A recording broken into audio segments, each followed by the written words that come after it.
Tango ifweni bana bilaka ngonga na biso beti oketo yaka kwete pona to informer bino mai bazali koleka na mabele ya bankoko na biso mabele kolo Congo oyo biso nyonso tozelaka ke toyeba po ete mitema ezali kobeta nini eleki nini ezali koleka na mabele kolo Congo ya solo eke elaka na biso topesanaka ezalaka mingi 20h ou 20h30 bolimbisi makasi na ba oyo bazalaki lobi eke bamonaki tolekaki to lobi po ete kamwa makamususu ya famille à gauche à droite et empêchaki biso tosala émission lobi bolimbisi tobandaki mpe kozela ba information de l'autre côté bandeko ezali mpe babenga biso tomoni ke bakobenga na retard alors il fallait totya nyonso mpona lelo toyaka wana ke po topesa bino information ya source toyoka teke po totatole toyoka teke okuna tolingaka toyoka euti esika makambo ezali kosalela voilà bandeko bana somi ekolo Congo losako na bino nyonso mbote bamama mbote bilenge mbote ba oyo bonso bamesala kolona biso na kati ya télévision to TV lolaka ya mbuluzi kimba ya solo to mesana koya tosengaka na bino de vous abonner massivement sur cette chaîne. C'est la seule et l'unique chaîne qui vous dit, qui vous donne la vraie information venant du Congo. Voilà, bandeko bana somi kolo Congo, toka wana kusenga pe lo sako, kusenga pe matondo na nani na nkolo mabele. Nkolo mabele. Nkolo mabele otobele laka tata nzambe. Nzapa, nzakomba, akongomoka. Vidi mokolo. Mungu baba. Bakomo bankoko na biso babelelaki ye biso tokokata yango te so tokata yango c'est comme si tokati mpe baracine na biso moye tozwa peuple na bomoi ezali te po ete bango babelelaki ye vos ancêtres nos ancêtres babelelaki nzambe nzapa nzakomba ayokaki bango mais biso rupture ekotaki et voilà tozangaki inspiration tobandaki croire na banzambe oyo bapaya bayelaki biso tokanisaki ya solo nzoka te ezalaki ya lokuta nzambe oyo tie mobulu na mokili banzambe na bango tie mobulu na mokili c'est vrai des dieux il existe des dieux minuscules et bazali ebele oyo basali ke mokili ebebi en ce moment je vous parle mokili eza koningana mokili eza ya kobeba bango moko bazokoyeba te quoi faire bayelaki biso maloba mabe na kombo ya nzambe bazalaki kotosi na nzambe etobandeko kanisa nde bango nde nzambe alingaka ayokelaka bango nous voici là nous sommes arrivés aujourd'hui basili mayele po ezalaki mayele ya satan ya diable et mayele ya satan ya diabolo et comme si bango tina suka basili mayele et babandi kotalela sikoyo bana na nzambe ya solo mais bandeko bolanda information tele bino na mokolo na lelo parce que beaucoup parmi nous bayebaka te vérité esika ebombanaka nzambe oyo alobeki tokomi na ntango ya verso l'air en verso ere ya vérité et mais cette ere ya vérité bato ebele baza nanu prête mpona bango il faut la démagogie mensonge ou bwenge continue et voilà le monde ezokende na sens mosusu e mon bato yango balingi te vérité oyo ya solo eyebana vérité ya solo oyo toya komisa bino bango balobi te vérité wana te koloba yango te po ete tika bapopulation dans l'ignorance. C'est cette ignorance qui fait qu'aujourd'hui beaucoup entre nous plaire parce que manque de connaissance et ignorance et sangani et comme c'est comme s'il n'existait pas quelque part il est bloqué quelque part donc azate na mokili tout ce qui se passe dans mokili y est azate donc ça veut dire que même si tu l'informes à comprendre à travers. Mais qu'est-ce qu'il veut dire par là? Connaissance, c'est quoi? Mes droits, c'est quoi? Et mes devoirs, c'est quoi? Ah, ça, parce que Batika est une bonne éducation dans l'ignorance. Et aujourd'hui, les gens se victimisent. Batoua, c'est les collègues. basta di coller la pour tout le monde. Quand les Congolais pleurent, ah, se victimisent, ah, ça ne va pas, ça ne va pas, la présence touti, va tondi. Comment pays moroya mouké? Et quand on parle surtout de touti, ça me fait naïvité. Et ça la kanga passe na motema. Mais comment 84, plus de 84, donc Toza est belé de sens, mais ça m'a maté, tu es à l'époque 82 millions. Et les autres te disent comment combien. Et nombre de combien va congolais, ils ont constaté cette vérité, Toza est belé. Comment plus de 82 millions, plus de 82 millions de Congolais, et le Lobaza à genoux devant na moins il y a 10 millions de personnes. On se pose la question, on ne comprend rien. Tu dois comprendre rien. Mes chers amis, faisons même des calculs. Tout ça même à calculer. Tu comprends. Même à Kinshasa, nous sommes plus de 18, plus de 12 millions de Congolais, des Kinois. Na Kinshasa, mais avec plus de 1000, 1000 ou 2000 touti. On a perdu. Bah, vraiment. 12 millions de personnes. Babanga, 1000 personnes ou 10 000 personnes. Millions, 12 millions. Plus de 12 millions. Et ils ont peur. Nous tous, on a peur. On a peur de quoi? Oui, bah tout va fort. Hein. Power tout. Et voilà, ça continue. Le tout va dire que, ah, ce sont les peuples péris.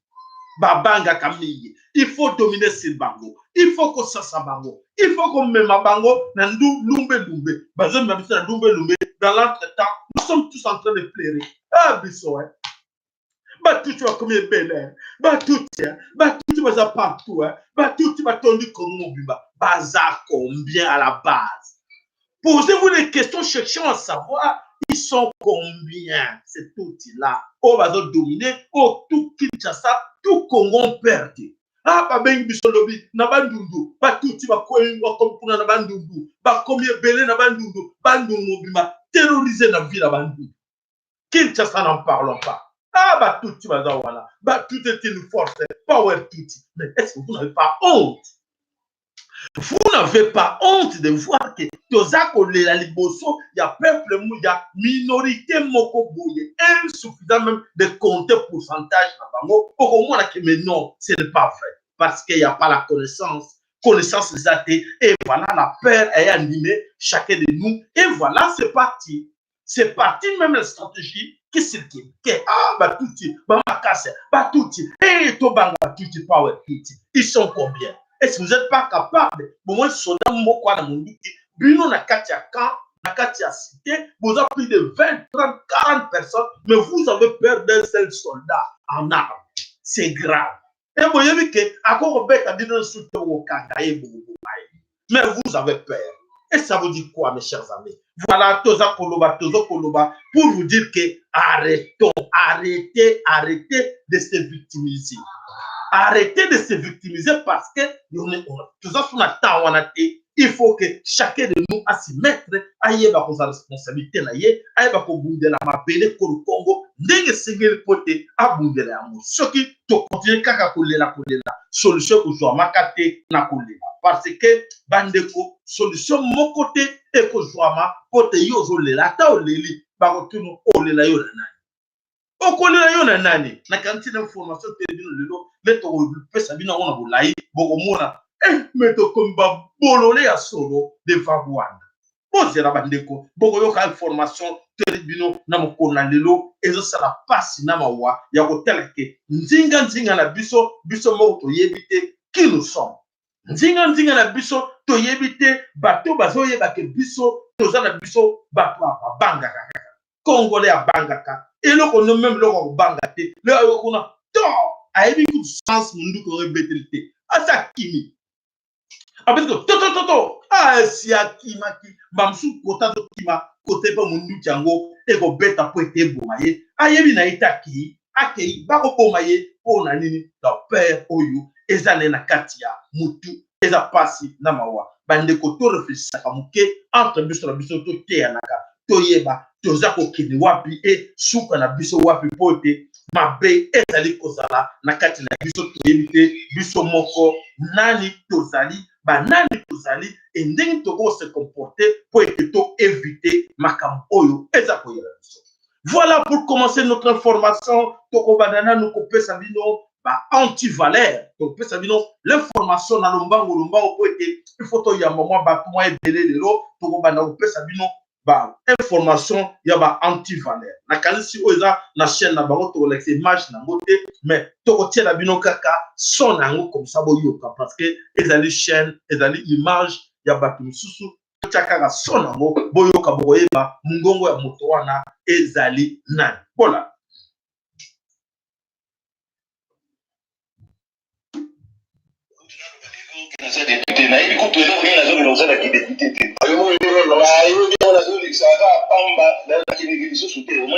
na sabote yango omoni kaka bato baza bamosusu bashawarma baza kolia biso bato ozali kaka kiebo contre yo kosala eloko moko te en 9 mois on n'a rien fait et omoni ke bapeti maboko tokabati tosilisi session tokende vacances mais bakendeke vacances soki osalaki mais vacances ozokende osala eloko moko te osala eloko moko te osala eloko moko te mpona incompétence to mpo baprefere yo mosala eza politique oyo FCC aza komene demain de maître actuellement Assemblée nationale bato soyeli eza FCC bolinga te eza FCC bamosusu wana kaka tozali bafigurant bango baseka okamani te ezobokama te osekitama mokolo wana ndeko Israel baye balobia président ngoloba tala ndenge balakisi biso beishabe ya Miss Monde ozali na Assemblée nationale Miss Monde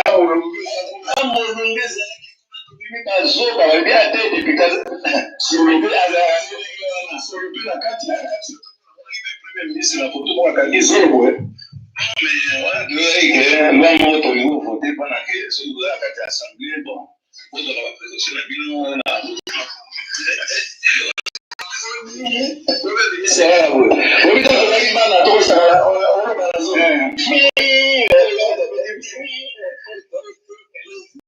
non assemblée bazotina banisa na bango bato bazokende na bavoyage na mbongo ya contribuable ya kosakana te nonga nauti Brésil mais Brésil olobaka kiportugais te olobaka espagnol te olobaka anglais te okei kuna first class bofandi bakamati baécouteur bati wana matoi mais écouteur wana elobaka chikoba te elobaka kikongo te oyebi anglais te okei kosala nini oyo nauti mission mpona assemblée nationale wana nasalisa pepe eloko mbongo eza kokende ndeko na ngai ya kosakana te baza bajouisseur bakomi mpe ebele bajouisseur tozosala eloko moko te nayebi bien soki nakoti wana quelquefois nakenda ta kosigne tala ndenge bazoli yanga mino. Voilà mes chers amis, bana somme Kolo Congo eza passe. Oui, les contribuables, c'est vous. Vous mettez le Congo, pas contribuable. Mais voilà ce qui se passe dans le Parlement. Voilà le secret là. Et les Congolais, bango moko qui wana na kati moto na Congo ya Molière. Oyo Nembalemba. Oyo mukonzi ya Molière. Ala parlementaire. Alobi ya miseki moko. Et à ce qui que gouvernement Tchelo et le comment que ça fait. Et banani bazako souffrir dans tout cela banani ba victime kakabino ba na Congo. Pour être bango, bango na bango bien, bino bato ba contrôler bango, poser le contrôle na bino bango te, ba yebike connaissance ezalité, ignorance est animé bino et ils en profitent parce que na bango 9000, parce que na poche, bazo tala bino kuna pasi na pasi, eza mawa ya kumona ke vous ne comprenez rien. Alors bande ko bana somme ko Congo na kanisi tolinga to memo pa na biso moko na kanisi ye aza moto un peu spécial to lukana to ye ba ye parce que na côté azali réseau mon bubulu papa na biso lo sakwe pa na yo sika yo zali po ete tolinga to yamba yo na katikati mais comme bengi c'est mieux to yo kayo parce que et pa na bino réseau za mo bubulu moke lo sakwe pa na yo papa. Merci beaucoup na sepeli mingi bote na bandeko na biso baso bazokolanda biso na emission napesi bango nyonso mbote losako epai na sango nini oyeli biso lelo eloko nde ezali koleka toyoki ke bombe moko kobetama tout à l'heure la na kati ya Beni situation nini ezali koleka kuna toza besoin toyeba oyo bozo préparer techniquement pour wana eza secret mais bopesa biso situation générale ya oyo ezali koleka na kati ya région eloko nini okolobela biso papa na biso.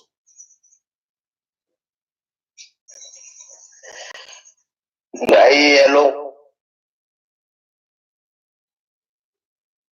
nalingi inaloba na biso oyo azosalela biso po tokoma etosala biloko nyonso tozosala esengeli biso banso toyeba nzambe azali nzambe ya bakoko na biso azali tosenga ye aya kofunga mpo na mboka na biso basituation sécuritaire nyonso ezoleka bino nyonso bozoyoka yango me babisala nyonso tozosala eza biso te nde tosala eza bakoko na biso nde bazosala bisala na bango biso toza badelege tozosala oyo batindi biso tosala tokolinga mboka na biso ezwama mboka na biso ekokende epai ya banyarwanda te nazosolola awa na bandeko mosusu bazawa oyo toza na bango tosepeli mingi mpona koinvite biso parceke bino nyonso oyo bokolanda biso boyoka oyo tozoloba tolingi toloba ke parmi nous les groupes armés toza na batraître e batraître oyo toza na bango nalingi nayebisa mokili motu oyo kombo na ye ekei esi ekei mosika ekei ye nde azosala biloko nyonso parce que son nom est déjà éparpillé. On dirait que c'est bien lui qui travaille, c'est bien lui qui fait tout ce qu'on est en train de faire. Mais ce n'est pas comme ça. C'est nous qui faisons. Nous connaissons ce qu'on est en train de faire. Nous connaissons notre devoir.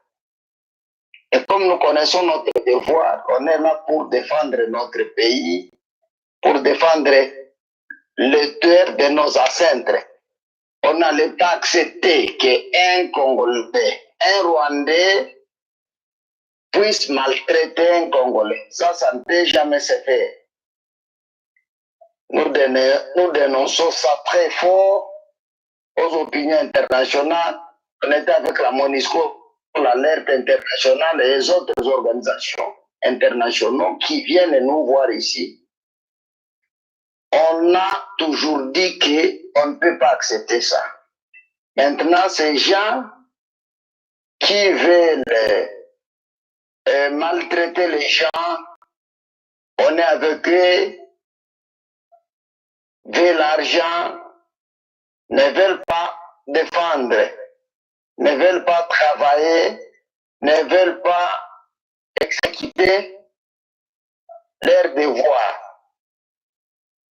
On a une réunion qu'on a organisée. La réunion, ça se tiendra au 4 à 5 janvier 2020. On a kotala itokosala poto kitisa bato nyonso wana. Oyo alingi makambo ya Banyarwanda akende na Banyarwanda. Oyo alingi ko défendre mboka na ye comme tozana ba prophétie mingi ya bakoko na biso balobi aya tokosala na ye mosala tokotravaye na ye nzambe tozosenga nzambe na biso ya bakonko nde azoboma bato wana tosito bato mingi basi bakufi biso tobandi mosala na 2006 jusqu'à présent tozali parce que toza véridique tozokende na volonté de Dieu tozokende na volonté ya bakonko na biso nde message na lingi na pesa ba congolais nyonso et pas nyonso oyo bozali boyeba ke colonel Justin lobi il faut toyeba tozosala nini nzambe alobi nini nzambe ya bakonko na biso alingi nini mpona mboka na biso soki okotripote okokende okokufa problème ekozala te okokufa parce que bakonko balingi mboka na bango biloko nyonso tozosala baza bakonko nde bazosala eza biso te parce que baopération mingi tozobunda na banu donc nyonso tozosala eza nde bakonko nde bazosala biso toza baexécutant. Oui, mon colonel, il faut tosala message oyo toza na yango toexécute yango tolibere mboka na biso toza na biloko mingi na mboka na biso toza na biloko mingi moko nasali baopération mingi nasali baopération kuna na Manyema nasali baopération nyonso ya Bandro Mabisisi kuna nasali baopération mingi. Mon colonel, excusez-moi. Mon colonel, excusez-moi. Motuna ya bandeko ezali boye.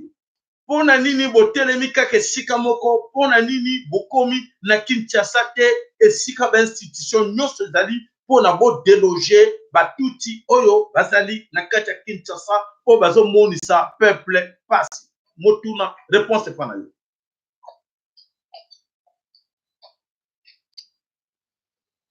Ok, réponse na ngai eza opération tokobanda na janvier eza opération monene tokoleka ti na Kinshasa parce que bakonzi na biso tozalaki nango tomoni balingi mbongo koleka mosala balingi mbongo koleka bato oyo batindi bango na misala oyo tozosala parce que motu atiki famille atiki bana na mwasi aye toza na yawa tozala 5 ans, 2 ans, 3 ans, 10 ans akita donc bayebi eloko moko te bazosala et soki bayebi eloko moko te bazosala raison pour laquelle toza na bato awa toza na bato bakiti na gouvernement toza na bango toza na colonel oyo akiti kuna azalaki na général motu peke toza na yawa toza na bandeko mosusu bakokoma Goma bakomi Goma lelo eza eloko ya kokashe te il faut tolobela bato bayeba parce que oyo bamilitaire na biso baza na volonté libération ya mboka na biso bakoyoka biso bayeba ke kuna epa bazali toza na bato bazokita kuna bazoyawa epa na biso biso tokokota na Kinshasa parce que na Kinshasa toza na bato comme toza na bato kuna na Kinshasa toza na opération tokobanda le 5 le 6 le 7 le 8 janvier ekozala na Sud Kivu Nord Kivu province de Tanganyika province d'Ituri kuna na Bunia avec 4 provinces wana toyebi ke tokobouge mwa moke. Oui, mon colonel. Oui, mon colonel. Toza na opération monene tokobandango lobby. Oui. Parce que lelo tozalaki na réunion ya kotala ndenge nini tokosala mpona tochasse MONUSCO na Fizi na Uvira. Oui, justement, mon colonel Motuna ezali boye. Tomonaki contingent moko ya plus de 1000 casques bleus bakitaki na frontière ya RDC ya Congo Rwanda. Et kuna tozo koyoka ke bino bozo bengana ba MONUSCO. Tozo comprendre te. Dans notre temps bazo koya bino bozo bengana bango tozo comprendre nango te. Et c'est quoi juste? bato wana oyo bakotaki kuna na Rwanda baye na mboka na biso baza ba MONUSCO te tosi toyebi politique na bango bazolata bateni ya MONUSCO na bakaske ya MONUSCO po tokima bango me tokokima bango te tokokima bango te tokobeta kobanda lelo Donc, lelo toza tosilisi baaccord nyonso bakasike ble wana baza bamonisco te eza arme ya Rwanda bazokota na arme na bateni wana na minembo tokutaki bitumba wana tokutaki bato wana na minembo ngande nasali operation ya minembo nakutaki bato wana baza na bateni ya Rwanda na banini kotala bango malamu baza barwandais. Donc esengeli tozala ensemble totala ndenge nini tokosala nzambe na biso ya bakongo oyo apesi biso kongo oyo apesi biso mboka na biso asalisa biso tolibere mboka na ye bakongole bazala libre bakongole bazala libere matondo ya solo mon colonel tozomona baevre bino bozosala félicitation bandeko nyonso baza d'accord na bino mais sikoyo soki bozopesa badate bomoni te ke bozokoalerte ennemi azokoma président ke oui bapesaki date le 7 badate tozopesa bino badate parce que bino boza basivile bino nde nzambe asalela biso asengisa biso me biso moko toyebi date oyo tokobanda biloko na biso. Voilà. Toyebi date oyo tokobanda biloko na biso badate wana tozopesa bino tolingi toasire bino ke tozosala nyonso tout pour tout tozwa notre droit. Et liloba nini okolobela bandeko asire bandeko pate bamama batata ebele bazotungisa ngai papa makambo ngo tosuivwa tozokende kaka janvier février mars tokomi juin non na juillet baza kokende décembre janvier ekobana continue kaka bambula na bambula mpo nga na lembi mituna voilà yo moko oza wana oza parmi bo pena baza kochange biso to changer structure. On a changé la structure, donc tout ce qu'on est en train de faire sera exécuté. C'est moi qui ai chargé des opérations. Moi, je suis chargé des opérations. Et tout ce qu'on est en train de faire était quoi? Était des blagues. Donc, Ngande naza chargé na opération nyonso na komanda opération na ngai. Comme na pesi bino badate wa eza badate tozopesa bino parce que bino bakongole nyonso oyo boza na étranger bayoka ngai nazoloba awa nde chargé na opération tout échangé surtout échangé baopération na ngai na kobanda yango na janvier bino moko bokoyoka baaction bokoyoka bokomona liloba nini ya suka merci nayebi papa suka kaka wana matondo mingi eloko nini okolobela biso ya suka liloba nini olobaki te ou eloko nini olingi olobela bato po ete bayoka yo mais pas de secret basecret garde yango secret ya main ezali confidentiel mpona bino mpona mosala na bino eloko nini okobisa bandeko nyonso baza koyoka biso na etando ya moke mpo tomoni ke trahison ekoti mingi temps mpe eleki mingi bozobouge te boza kaka esika moko na zamba ennemi azoprofite devise ya mboka na biso ezali ke tokotrahire Congo nde devise na biso wana tokotrahire Congo te ebiso nde bakolo mboka oyo nzambe na biso nde mokolo mboka ye nde apesi biso mboka oyo bankoko na biso baprofete kimbangu baza na baprofesi mingi balobaki na bato.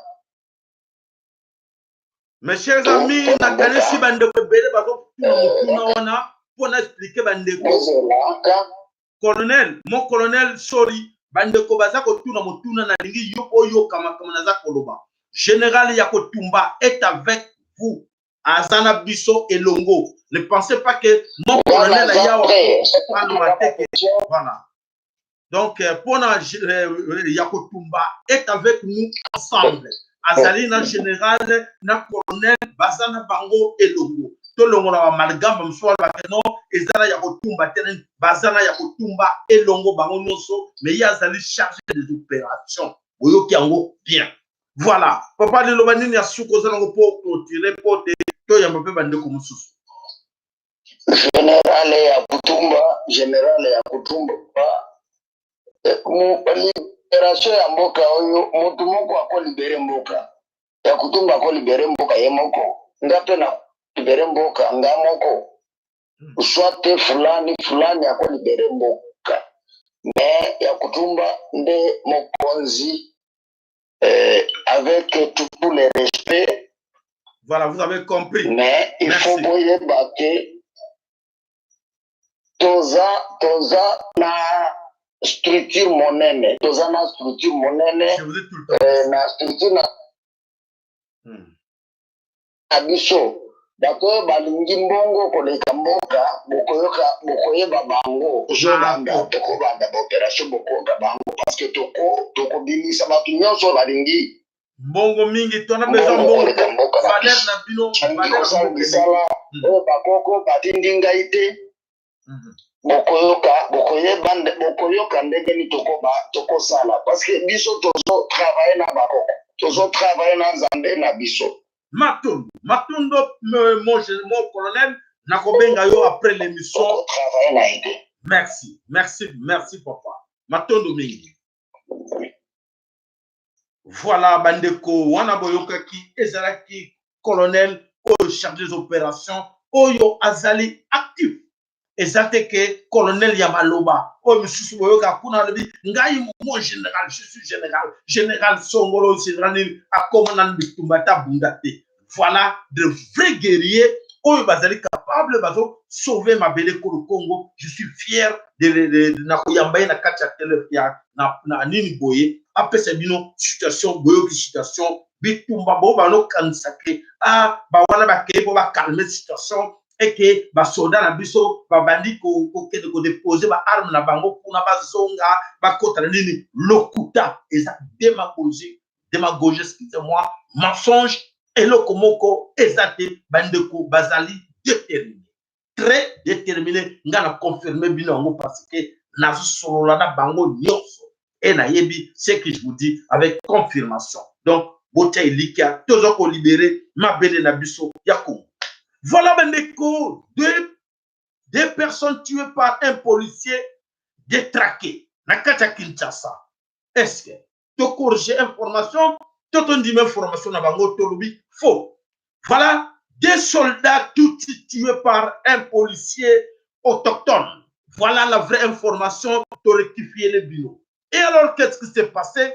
Bandeko Oyobayokaki, Makambo Oyelekaki, Nakatia, quand il y a le Fongola, Elekaki Mokolonimi, Eleki, Kaka, aujourd'hui ce matin, et là on est Eleki Nakatia le Fongola, Soda Moko, Oyabazoko Bakosi, Balbike non, Azanaki Motu Boma, Azanaki Fou, mais Fou Wana, Neyene Motu, Akeko Bodola, Munduki, Liboso, Abotel Munduki, Paya, policier Oazaki de garde. Et après, Yewana Moko, aye le susu, na tongo, a botuli na butu, na tongo, a passer na acte. Nande comme là. Wana nde boko comprendre, pour nani ba camoufler information pour nous parler des deux civils, babomi, et après, des soldats, babomi, et bani comme ça, biso identité vraie, il y a ba soldat wanati. Voilà, bandeko, qu'est-ce qui se cache là-dedans? Donc, en fait, c'est quoi? C'est la colère. La colère, acte de bravoure, oyo, soda, oyo, asani. Pona nini akaika kakoboma, motowana bamsua lebi, anzalaki gab, approché, ya Kasongo, et abeti Masasi. De l'autre côté, balobite, anzalaki moto, na gab. Voilà, bande, comment comprendre. Donc, c'est la colère. La colère, oyo, tout ça qu'on doit biso, tolobi, kezali, acte ya bravoure, oyo, soda, oyo. À la kisi, na miso ya batu, non, moi je ne peux pas continuer à accepter d'être humilié na mboko ya ngamoko, mikolo nyonso, nazaraka humilié, et bato ba paya ba ye, baza ko lia mbongo, baza ko mela, et biso, ba kolomboka, tozali ko nyoko. Bandeko, image ezele ba chaîne mususu, mais to luka ko tia na binango, na ndenge moko ke, ba kombo ya chaîne wana, eza difficile po, ekozala, mabe me toksa bino sona. eleki na kanu fongola soda wana ju masasi abeti soldat moko ba soldat abeti information biso za nango ya source soda wana mibale babomi ce sont des Tutsi oyo babomi bango parce que soda o mususu ayebi ke en tout cas bakoko se laisser faire te bala humilier na kati ya mbele kolo Congo et voilà soldat ya congolais alobi no nakolandela bango poussin analele bango poussin abeti mibale bakei batutsi so de tutsi oyo babomi e baningi kopesa identité na bango te po toyoki deja ndenge elobeli ya famille ya moto wana. Voilà, zela toyoka nano moko na moko oyo une chance pour la maîtriser les mains oyo. Et bah oyo a qui partir en otage bâtiment oyo. Pendant quelques minutes. Donc il y a eu au moins plus de 2 heures ou 3 heures du temps depuis que le négo allait mettre ma salle super. Gardez mon message par exemple. Donc on va le négo. Tout n'a pas quoi négo boni. Bonjour monsieur journaliste. Yo vandu à. On va faire les ici. Comment il est ici depuis hier. Ça fait tout cette heure à dire. Qu'est-ce qui s'est réellement passé? Un policier, soi-disant, avec le matin, avec le tâche, je crois, avec la sensation de. Depuis ça fait 3 ans, depuis 3 ans. Donc, ça faisait 3 heures, 11 heures, il faut remonter. On s'allait calculer, donc, depuis 9 heures, on est compris là. Attends, il va tout merci, maman Bote. Maman Bote, papa. On va dire. Papa, il y a qu'un fougou, là. Il y a qu'un papa. Les Cambro, il va dire depuis Herné. Les Cambro, il va dire depuis 5 heures. Depuis 5 heures du matin. Depuis 5 heures du matin, le policier Moro a monté ça, va bien été. Baoutaka, Moussala et la police, dans Kassangou. Parce que là, ça fait accident, il y a un moutou, là, il se fait coucher dans la malade, ça fait qu'on a dit, poso à l'hôpital. Parce que ça fait un tasoué. C'est vrai, au lieu, à ça l'accident, à ça l'ini, pour être, on va te nebela. Abomi des policiers mon kiba. Ayibi policier moutou kaga, a su on dit abomi policier wada, d'abomi sous policier moussou. Donc la minute où le yémo va mettre babomi, yémo va bomi été. Avec ces gars va prendre des balles, va coloiser à bon monde.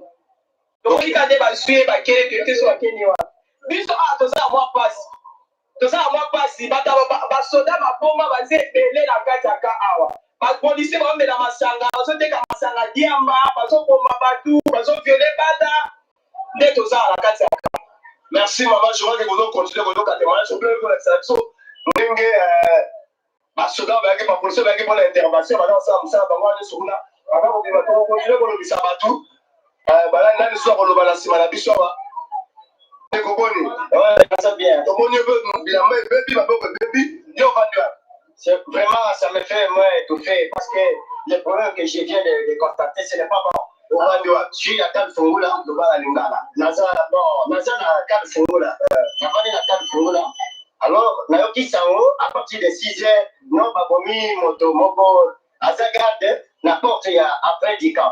Alors, Babotoli et Manduki. Na évité, ce qui est à Kinani. Quand on a l'anticipé du Kamwana, na komi, na hôpital, na Kouchi déjà, Batople, Puna, Malobina, et ça là, criminel Moko, Azalaki Awa, Ababomba, Kaite, Aza malade, mais Aza malade, et les autres années, Azaki na Soda, Malobi, Banjou. Oh, ndeko nakanisi. Allô? Alors ndeko losako nakanisi eza loko ngo bakisela biso? Allô? Allô, nous sommes encore à l'émission. Il y a quelque chose d'urgence. Allô? Oui, narobenga yo après. Merci mon collègue. Voilà bandeko. La présence c'est la waïta on a zalaki wana. La présence c'est la waïta on a zalaki wana. Abomi moto mususu azane faze na wai ayiwa na nani na be. Alors abomi ye la présence ya basoda mususu bakendaki po balukae vraiment ayiwa azako kende. Ndenge naza salite boye. C'est pourquoi na moni pe et salinga passe makasi. Merci de comment la global a permis la monnaie jusqu'à limwe. Je crois que c'est ça qui s'est passé. Voilà bandeko na kanisi boyoki makambo eleki na kati ya Kano Fongola. En réalité c'est ça, c'est la colère. non, biso to ko bango ke ezali acte de bravo. Bandeko, parce que la colère commence à monter dans les esprits des Congolais, surtout Bandeko Mampinga, où ils vont être conscients de la situation, ils vont vivre dans l'humiliation, ils vont vivre dans le Congo, et comme trop est passé niveau. Et voilà, Banobi, non, tout qu'on se laisse faire, voilà, peuple mort minorité, en quête, va dominer sur 12 millions, la carte à Kinshasa. Et voilà, Bandeko Bazako Senga, Bandeko Bazako Kunabaya, mais la carte à Kinshasa, bazali pena ba mampinga ngo ba mipesa na ba kwiti et ba tutu ba sakana na bango ba tutu ba basi na bango bana na bango et voilà bazali humilier yango wana ba ba côté. DGDA lance les recrutements et voilà balancer le recrutement depuis semaine passée. Pourquoi nous allons vous parler de cela? Oh, tu es étonné ba chiffre nombre ya batu oyo va se présenter comme ba candidat.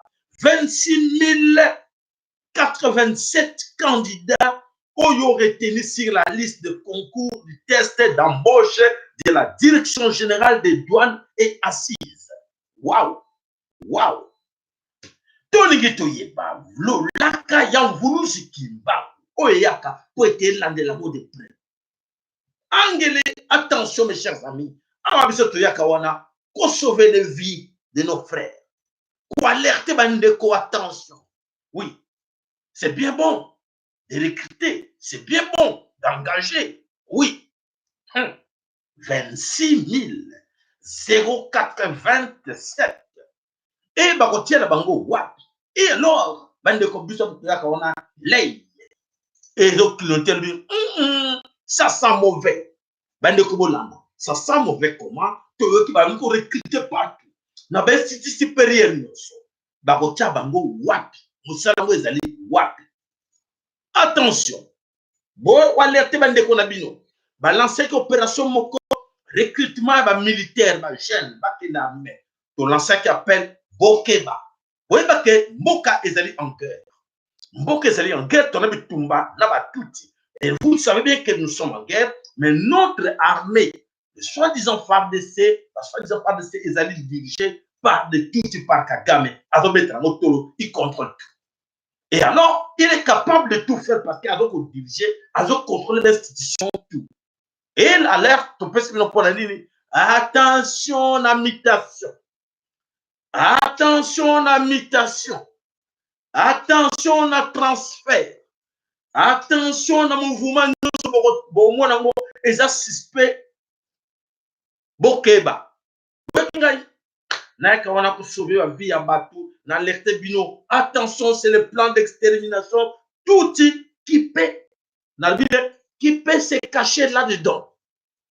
N'alerte bino. On de quoi yoka kinga bien te na lobby. Tokeba na yango. Et le kozo bomba na sima wana toyilante to sentir un peu louche. Yango to alerte bandeko. Keba vigilance les camingi.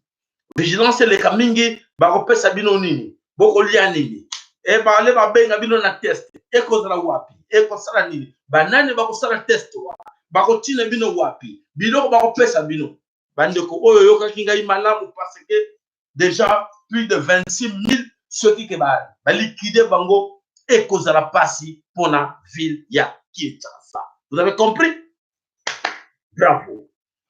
Voilà tout continuer la information à Bisso. Est-ce que l'FCC, Front commun des Congolais, au parti na bango, oyo, ezali na autorité morale na Congo ya Hippolyte Kanambe. Est-ce que FCC, ibeni koza couleur ya Jalera Tubanji Langale Mobutu, est-ce que ibeni koza couleur wana pote bembela biso Kabila Seko? Bandeko, attention, attention. Ces politiciens que vous voyez là, ce sont comme de prostituées. Ah, na finga prostituée. Bandeko, ils sont plus pires que ça. C'est-à-dire qu'ils sont prêts à se donner corps et âme pour satisfaire les besoins des politiques Kanambe, de satisfaire les besoins de Tutsi. Basé le corps bassa du Nima. Donc, c'est-à-dire que Bazok son humiliation. Et voilà le plan d'Aliniba comme ça, FCC comme un père parti d'État. alerte pesami. MCC, il va lancer comme un parti d'État. Au Ezalaki, Front, Alliance, il y a parti Nyonso, vous avez la MCC, alerte, fini. Et maintenant, vous avez comme un parti politique. Et parti politique, on a pour les années, parti d'État. Oyo plan, bango babombi. Madil Kingakati, Bisoto Bimise le Binoango. Et alors, avec l'appui de qui? Avec l'appui de l'Église. Des églises oyo bazali na appui na ngona kati balobi objectif Mobutu et Kabila akoma Seko Kukungwendu Warabanga Warabanga na tuti soki wazabanga tukolobela ngo ndenge nini bobenga ndenge bolingi. Voilà ce qui se passe yango wana. Alors le retour du parti État, bientôt ça se prépare à Kingakati, le plan accéléré de Tuti pour sauver Kabila et Félix Tshilombo. Le plan est allé mis en place avec l'église. Ils ont mis en scène, ils ont réalisateur, ils ont préparé scénario nini et comme ça bango peke ba comme ça FCC parti d'État. Vous êtes alertés, vous êtes attentifs. Ok, si vous êtes attentifs, c'est bien, vous avez compris. Et tout cela avec quoi? Avec l'appui de l'église, des piliers, il y a cette Boumona Kiabo. Et voilà le signe continu, l'église que vous croyez. Et allez rendre service de la population. Et ayokamawe la population, juste le contraire, l'église rend un mauvais service dans la population. Triste conséquence, mais il faut accepter. Donc, MCC et l'église catholique accélèrent que MCC comme un parti d'État, parti politique unique, na Katia Congo, comme un parti de l'époque Mobutu Kalate Boyoka, Banzembo, Ekobima Ebele, na Congo ya ka Hippolyte Kanambe, pour banque ba adorer. Et comme tango va adorer. Et comme tango ba la kisaye oui, ceux qui yote biso moaizate, na kanzi Kalate, mingi na 4 banda kona bango, banobenga kabila amsal na bango bana, na 4 banda kona bango, abibakana basi na bango parce que bango moko bazaba incapable, bah, irresponsable, et voilà ce qui se passe. Namabele Yekolo Congo. Tous les gens qui sont dans Lombango, Tokei Wapi, Tokei na Paul Kagame qui répond à Mozito. Paul Kagame qui dit ceci. J'ai l'impression que ce monsieur Mozito ne me connaît pas bien. Oh là là. Oui. Aïe, aïe, aïe, aïe. Paul Kagame. Alors, oui, j'ai l'impression que cet homme-là ne me connaît pas bien. Avec la force que je suis là, moi, car mon site blague avec moi. Et voilà qu'est-ce qu'il suit encore. S'il blague avec moi, je vais le détruire ainsi que son pays. Oh là là, c'est son pays. Et comme la carte. Ok, Bolanda. Et voilà que M. Mozito doit savoir ceci. Sache que mon armée est 10 fois plus forte que celle de son pays. Mozito doit savoir cela. Et en cas d'une guerre entre nos deux pays, ce sont le pays qui sera, ce sont son pays qui sera détruit. Et nous avons que ce soit pour la dernière fois et la première fois que Mozito peut oser de dire des bêtises comme ça. Et voilà, Paul Kagame qui passe comment l'épée à son ami, le général de son proche, Jean Bosco Kazura, et l'homme en question réagit, il dit ceci. Qui veut faire la guerre au Rwanda? À toutes les questions. Nani Alingo Salabitumbana Rwanda. Celui qui a une maison construite avec du verre doit avoir peur de la pierre. Oh là là! Donc, motoyo ayebi ke ndaku na ye eza na ba vitre, il faut banga, banga. Aïe aïe aïe aïe aïe aïe, bande kotona. J'appelle nos voisins congolais à se regarder dans un miroir avant de tenir de tels propos nuisibles. Il ajoute, Abaxibo, l'ONU ne viendra pas toujours vous secourir. Ouf. Mes chers amis, et là, on a une banderie, yango. Bon, moni, niveau, nous sommes arrivés. Oyo, bateau, batelemi, bazo ko humilier Congo. Et voilà, bazo ko humilier Congo. Un petit pays comme Rwanda a humilié Congo, n'a pas discours à Paul Kagame, et l'équipe à niveau international tout, et bazo monango, bazo se kabisa bi bon. Et Paul Kagame, oui, Paul Kagame a se mis debout pour dire que il est capable de détruire le Congo parce que son armée est 10 fois plus forte que la nôtre. FARDC. Et voilà, nous allons nous adresser à qui? À ces traîtres. En commençant par lui-même, Mosito, qui est le numéro 1, qui était 10 ans à côté de cet outil comme Premier ministre. Et l'armée, pendant ces 10 ans, a salaki armée armée Kenegiwapi, ni Premier ministre. Mosito, tu peux nous expliquer cela? Et voilà l'humiliation aujourd'hui. Tu comme humilié devant ce petit pays, le Rwanda. Incroyable, mais vrai. On se pose des questions, ce n'est pas possible. Aujourd'hui, que tout ça, oui, tout ça, tout allez ensemble parce que maintenant, pour ce qui sont là, ce sont ces politiciens-là. Ce sont ces politiciens-là de la Mouka, ce sont ces politiciens-là de faux opposants qui sont à la base de cette histoire que l'armée n'a pu se passer en Epaya. Epaya Kagame. Voilà Kagame, oui, oui, c'est vrai. Kagame, parce qu'il sait que l'armée aux Awana, FARDC, est sous contrôle. Est-ce que dans tout cela, qu'est-ce que Félix Tshilombo le Bourri peut nous dire?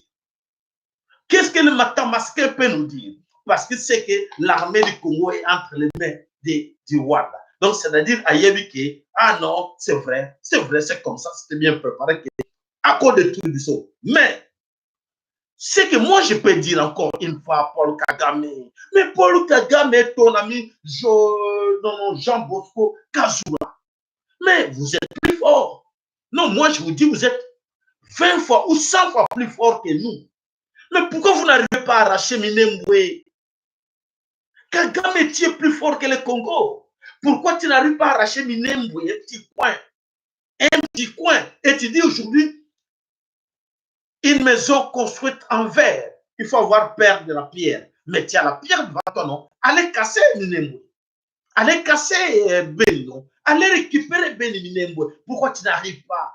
Allez-y. Comme tu crois que tu peux. Est-ce que nous, votre phare MONUSCO, tu dis, oui, parce que c'est toi qui contrôle MONUSCO, c'est toi qui as tout. Et alors, c'est pour ça que tu tiens debout pour dire que, oui, ne comptez pas sur MONUSCO parce qu'ils ne viendront pas. Voilà, le combat national au Congo, c'est là où on dit, quand on disait, on parlait, on dénonçait des trucs, les amis ne nous croyaient pas. Voilà comment on va nous sentir l'humiliation et un pays comme le Rwanda. On voit même aujourd'hui, on a inapte qui se dit aujourd'hui qu'ils sont capables à tellement grand boxeur, au moins comme un petit mot à mouquer, azo ya le cola, azo ya penazo bête, au Cameroun, moi on a vu c'est quoi? C'est ça. Mouche na éléphant. Éléphant, mouche a donc menacé l'éléphant, lui, n'a aucun sayo. Oui. Mouche a donc menacé l'éléphant. Alors, oui, Nazolo, n'a aucun sayo. Voilà. Allez-y comprendre qu'est-ce qui ne va pas dans cette histoire. Donc, dans le monde, parce que tant que coquille, tout ça, il va intervenir dans ma loba tout, oh, tout ça, pour le bango. Kivu, Nakacha Kivu, c'est la délégation de Papa Nabiso, n'a pas sa information pour tout sur qui bien avant, mais je pense que à l'objet de Kanse Boyoki, Togo, Kinamo, au Monisco, va qu'elle retrouver Bango, na Kalesi, non soit ça à l'objet de Bino, na Powana, et alors, moyen n'a pas sa soutien pour Boyoki en déjà. Aïe, Bino Pel Soussou, Makambo Oyo, ya corruption, gouvernement, et ça continue à corrompre, bande qu'on a vu sur Kuna, et voilà, Sangani, Sangana réunion, le 4 janvier 2020, Nanga Pena le Bino Ango, et alors, on m'a interpellé, bande qu'on a vu sur Oyo, Baza pour se positionner pour la Moussalo Nzamba, pour la libération, il y a Congo, Babaniko la Nambongo, eux, ils ont valeur. Pour faire ça, un message à la nation, na kanisi lobby, na un message pour la nation, et trop benda, Mathieu, ben, on a vu sur Onan Bazana, Kolukambon. En ce moment-ci, millions. Nous avons des millions de or, combat, diable. Même il tout, et ça y a tout ça, riche. Mais voilà, toujours Luka. Mbongo moyibi nanda kuna biso ayibi abengi yo petit frère yakana. Ah na yiba na palais na bino. Je voulais beaucoup chez vous. Viens, nous allons partager ça. Viens, on va prendre un verre ici au café. Viens, on va aller dans un restaurant manger. C'est ça. Et aucun restaurant à corrompre yo pour yo permettre à oyiba kambongo oyanda kuna bino. C'est actuellement ce qui se passe au Congo. Passe mingi namawa pour des traîtres oyo bazali ko continuer ko nuire Congo. Voilà bandeko bana somi ekolo Congo toujours ko kenda lombango na kanisi papa na biso alobaki te na kanisi bon image mo batindaki biso na moni tango ekei mosika commémoration ya massacre ya Makobolo oyo Alexis Tango Mwamba azalaki na base avec ses amis na RCD Goma oyo babomaki bandeko na biso na kati ya Makobolo. Vraiment tozo souhaiter avec condoléance na ba o nyonso babongisaki bandeko na kati ya Makobolo et eloko wana esalamaki semaine passée bazalaki na wapi na mboka Makobolo tomonaki ba image batindeli biso mais tokomi na lombango moto la bino ba image wana exactement mais avec mémoire image chef coutumier ndenga zo expliquer ce qui s'est passé na kati ya mboka Makobolo. Voilà bandeko bana somene ekolo Congo na kati ya Beni Masasi non bombe moko eutuko kubeta lelo à peine toujours éventer ban émission bombe beti na wapi na kati ya Beni et déjà toki bilan kuna ke ya un mort et plusieurs blessés graves et ba mort et plusieurs blessés graves toye bangonde lobi potoye ba ndenge nini makamonini elekaki kuna e batwana ba suki wapi. Voilà bandeko bana somme ekolo Congo na kanisi o tolobi nango tokena lombango tikana ntozwa soki papa mafolo na mama Congo na kanisi boko belema comme ça pe ke to pesa bino maloba omboka bino po ete to yanola oyo ekoki oyo bubumelaki biso na mokolo na lelo. Donc na kanisi tozalaki pe na rendez-vous na papa na biso na kombo ya Ouragan ezalaki prévu pe que papa Ouragan aleka et voilà to tenter na to benga isu ka ko leka pour quelques minutes en attendant to selaka papa mafolo na mama Congo. Voilà bandeko toyaka wana pona kopesa bino information na tango aux informations bon luka bon ça l'information nini et voilà vous êtes très nombreux là, abonnez-vous sur notre chaîne TV Lolaka Yambuluzi Kimbangu. Il y a beaucoup de amis au bandeko maman bazako lukana nous bazako yebate ceux qui chaînent toujours à te changer à combo s'il vous plaît communiquez à vos amis à ma maman à tata côté te tika no belle la chaîne moko. Nous avons nos confrères oyo bazo sala même musala mais biso toza to sala double musala parce que tozo simba ka moi coordination ya oyo za koleka na bandeko na biso à gauche, à droite. Et alors, comme tu as ma on zamba pesa biso, tu es fier de nous il faut tout ça là.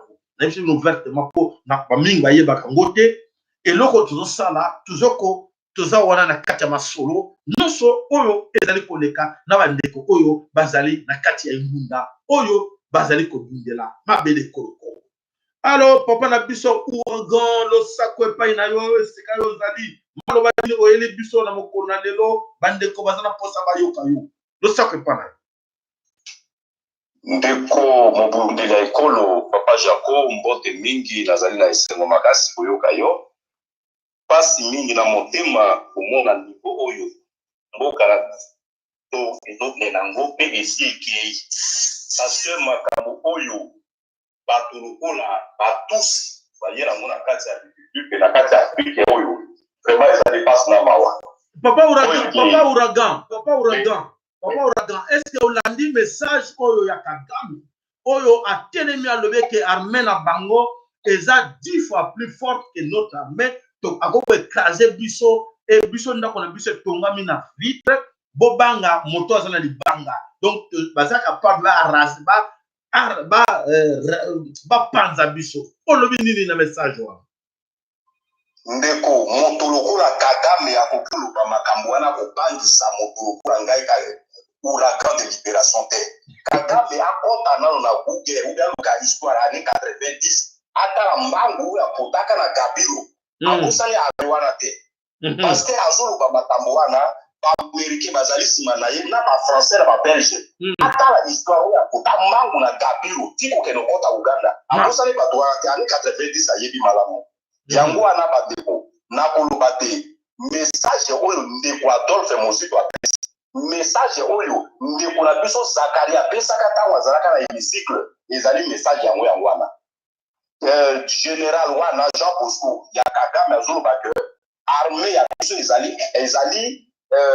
ezali parti ya armée ya bango et concrétisé parce que ngai nalobaka na bato ke FRDC ezali force armée rwandaise déployée au Congo yango lelo général wana meke ezali armée ya bango alors ezali mawa ya bagénéraux ya ex-phase ya bacolonel ya ex-phase oyo bazoservir sous occupation ya barwandais bayoka humiliation ya ndenge wana mais zaïroise oyo ezalaka armée ya fiere armée oyo ezalaka ya service ya population lelo oyo armée wana ekomi armoire oyo bakoki kobwaka biloko nyonso na kati ezali mawa ndeko alors yango wana nasengi na bapeuple zaïrois opération toyebi ndako napesi ultimatum na batusi nyonso baza république du Zaïre d'ici le 15 janvier pas disparaître après le 15 janvier tusi nyonso oyo akozala territoire zaïrois bandeko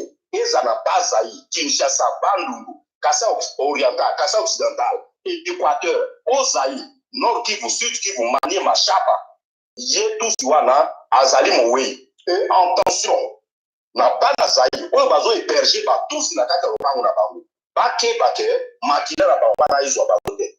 Mais papa Ouragan, l'ultimatum, il y en a plusieurs, pesa, ultimatum modèle tout. Pesa, date de révolution, pesa, menace, ne sais pas comment là il parle trop. Pourquoi continuer toujours à donner les ultimatums tant que Kagame ne va rien respecter? Ndeko na ngai tozali bababu. Omoni ba falasha wala, ce sont des criminels. Ba mesana koboma. Oyo te baloba ke biso ba partout. Toza ba criminels ko la bangote, to pesa occasion wana.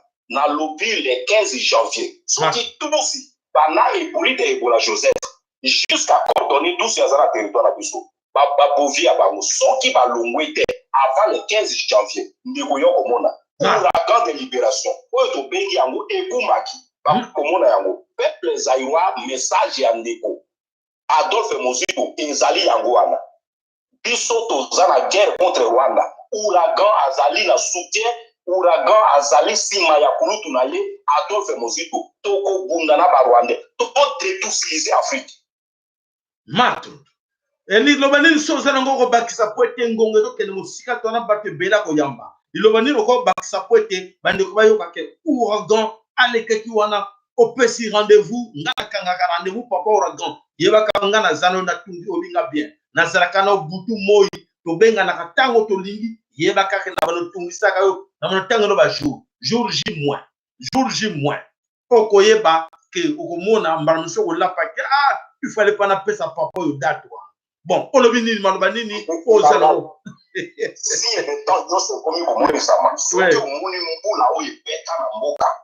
lelo oyo mwa nungu ezobima na ndeko oyo amema molimo mabe ya UDPS na mboka wana nazoyoka mwa nungu ke cimetière na ye kuna na sele ekomi kozinda c'est-à-dire bakoko na biso banukisi mbula mpona koneutralize molimo mabe ya benzambe oyo bamema na kati ya mboka na biso yango wana nalobi na ba ex-phase nyonso na bandeko na ngai oyo bayaka sous afdel bakapugo basalie derrière ouragan de libération et puis la sengi na ba chrétien nyonso oyo bazo kosambela na kati ya église ya Ruberwa babima dans l'immédiat moment nazoloba et puis la sengi na bazaïwa nyonso baza na kati ya parti ya RCD oyo ya Ruberwa mbongo oyo bazosala cotisation yango Ruberwa azosoma mandoki azopesa bato ya commune kuna na Nord Kivu na Sud Kivu abonga na ndeko na biso na lobi na yo tous les ex-phase na pesi bino ultimatum si je savais ezali mauvais adage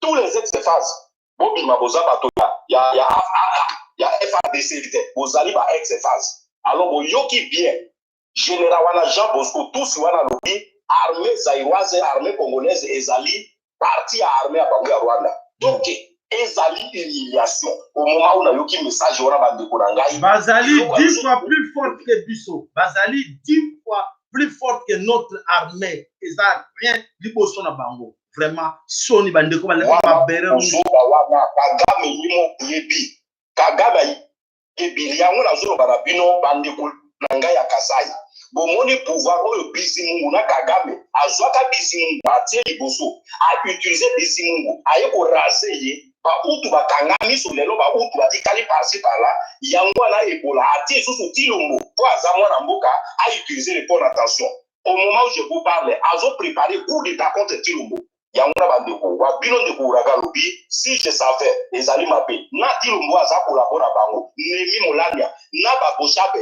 à côté biso mo bana mboka tovanda to engager guerre contre Rwanda to détousiliser Rwanda wana vis-à-vis na batusi baza ba falasha bazonga na Ethiopie mato. Voilà ndeko Ouragan matondo mingi na passage na yo ya solo ke pesi bito courage koyoka mon colonel Justin koyoka bandeko bazali ko bunda comme na corps et âme na mabele ko Congo ezo salaki vraiment cette détermination o bino zoza nango elonga ezali na biso e yo pende ko nyonso o ezali ko biso luka oyeba par na yo ya responsabilité ezali nini ozo sala nini en ce moment o bandeko baza ko se préparer papa tolalaka suite tolalaka te po ete toyebi ke tobundela Congo. Il y a des fois on a des problèmes dans notre couple likolo kama Congo mais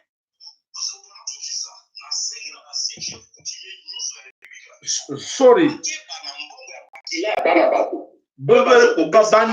bandela s'il te plaît pouvoir occupation ba chef coutumier na biso oui bakanisa ke mabino za mabila bakoko ba demasima ya ba négociation yoso oyo Tilombo azoluka kokuta na bango bayebi po ke Tilombo azali kolabo ya ba Rwandais alors lelo oyo ba chef coutumier bakomi koluka mbongo kamwina sakoyo kabila bomaki ye ya ye ki chef awo ezali différent par rapport à batikali kabila azo servir ba intérêt awo servir au servir a pomio yango wana wa bino de kogaga lobi bino ba chef coutumier za makaba ba pele bokonzi bozokokonza eza makaba bapele bobimisa biloko nyonso bakoko na biso babunda mpo na mboka wana 4 bilima oyo babimaka mpo na indépendance tosengi sikoyo babima 40 mpo na 11 région na biso tolibere mboka na biso na ndenge moko ya bokoko oke tosunga mboka na biso tobima na kati ya bowumbu ya mboka mo baprese wana barwandais prese oyo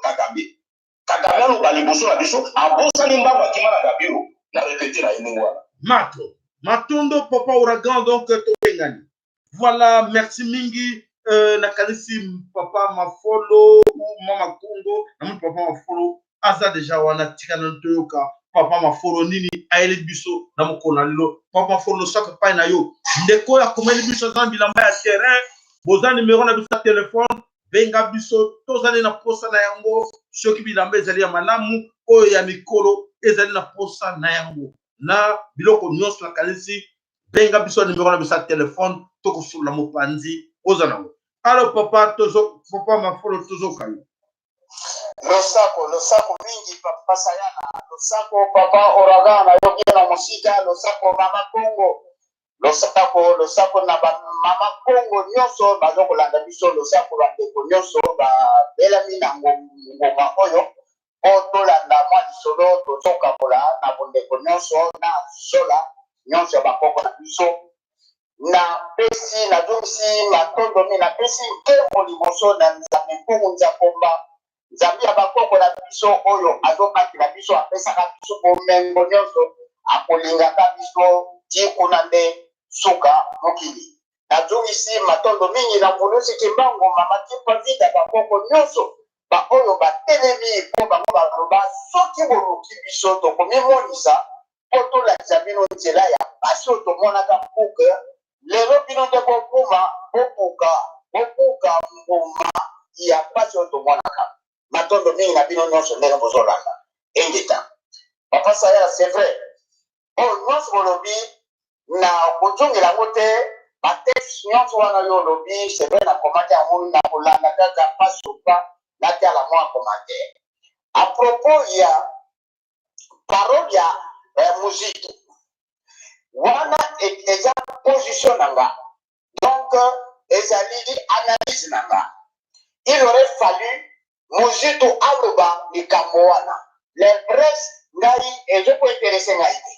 Parce que loko tozo luka toyeba pourquoi biso to vandi bazo boma biso tozo lela mukili mobimba ata moko alobelaka biso te. Il a fallu alors mo wana que faisons la guerre au Rwanda et Bima. Voilà position nanga ya wana.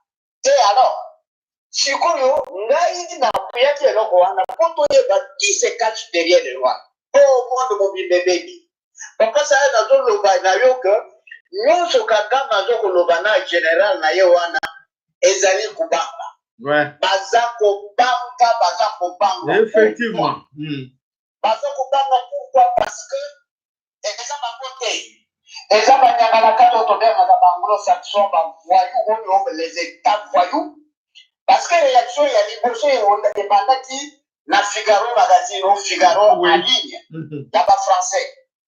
Ba français Figaro ezali journal ya droite ya Emmanuel Macron. Ba réagir ba monique mais pourquoi lobi de wana c'est que ba joko succès no biso. Ya wana ba lobaka soki ba succès yo seko ozana iloko. C'est-à-dire, moi, faisons la guerre au Rwanda, c'est ça qu'il fallait. Maintenant, et vous avez réaction seulement, il y a Figaro magazine, était Herman Cohen.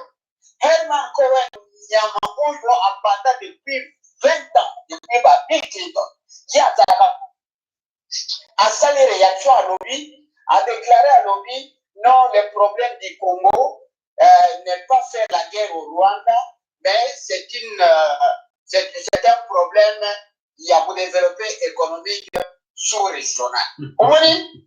Qui se cache derrière le Rwanda? On dit qu'on bande sur Kagame. Armée où il y a un autre bataille, ils allaient plus 10 fois plus forte qu'il y a Congo. Il y a que nos gens. Parce que MONUSCO, c'est MONUSCO qui est là derrière. Dit ceci, on va dire. Mais la MONUSCO est inapte à vous saluer pour Madame Kawanati.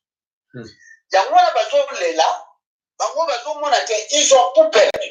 Et Kagame a tout perdu. Bien sûr, même à l'objet que armée la Birouana est allée armée là-bas. D'accord, on dit mais sortez, allez-y.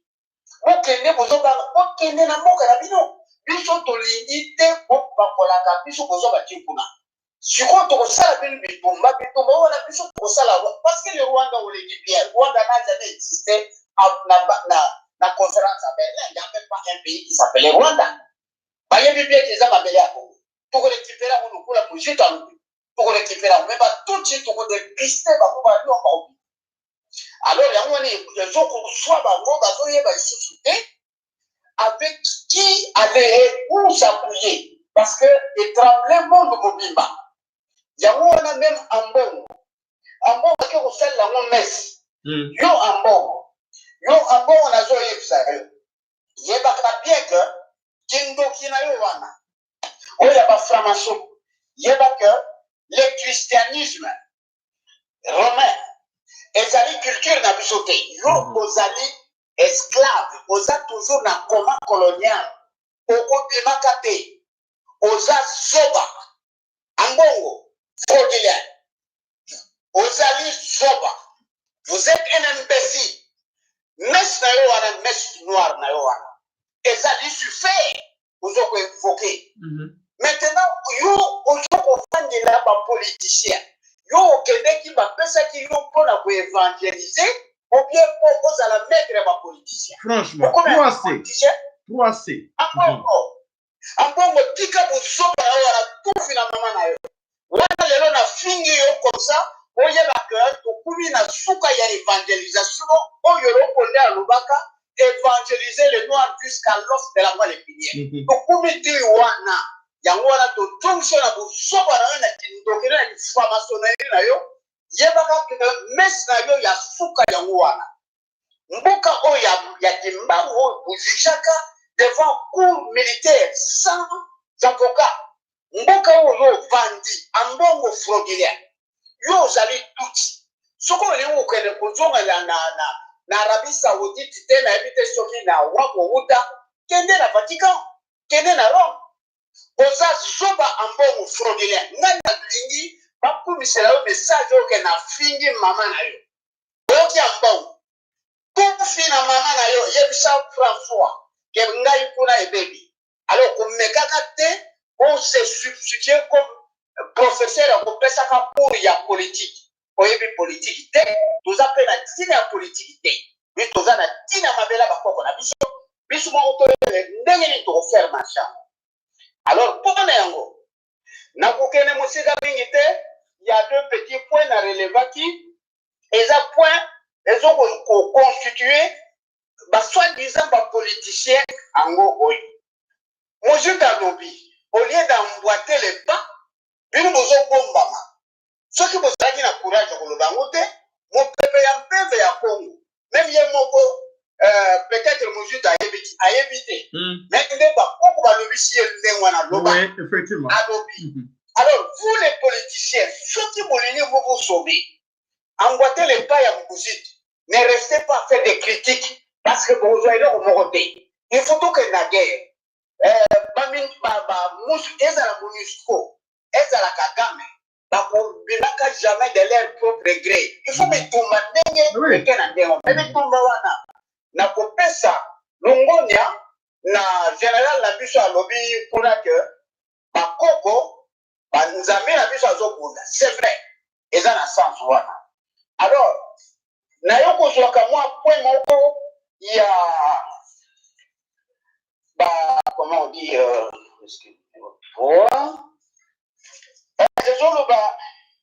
les rebelles ADF oyo bakangi badévoilé on a arrêté barebelle ya ADF bacapturé bango na région ya Beni na nord Kivu alors bango balobi boye na biso il y a des politiciens congolais na bahommes d'affaires bazokoutilize biso yango wana bozomona makambo ezowumila c'est-à-dire bino soi-disant bapoliticien bovandi na Kinshasa bozokocherche soki na bamwa parlement na bino wana rebele bazokosa bino bovanda boyebaka bien ke batanti kongo ekotikala mais bino bakolabore nyonso soki oza congolais yebaka bien ke ozokokolabore na motuti na mongunia yebaka bien ke ntango mboka ezokende yo mpe kendeke libela parce que vous serez pendu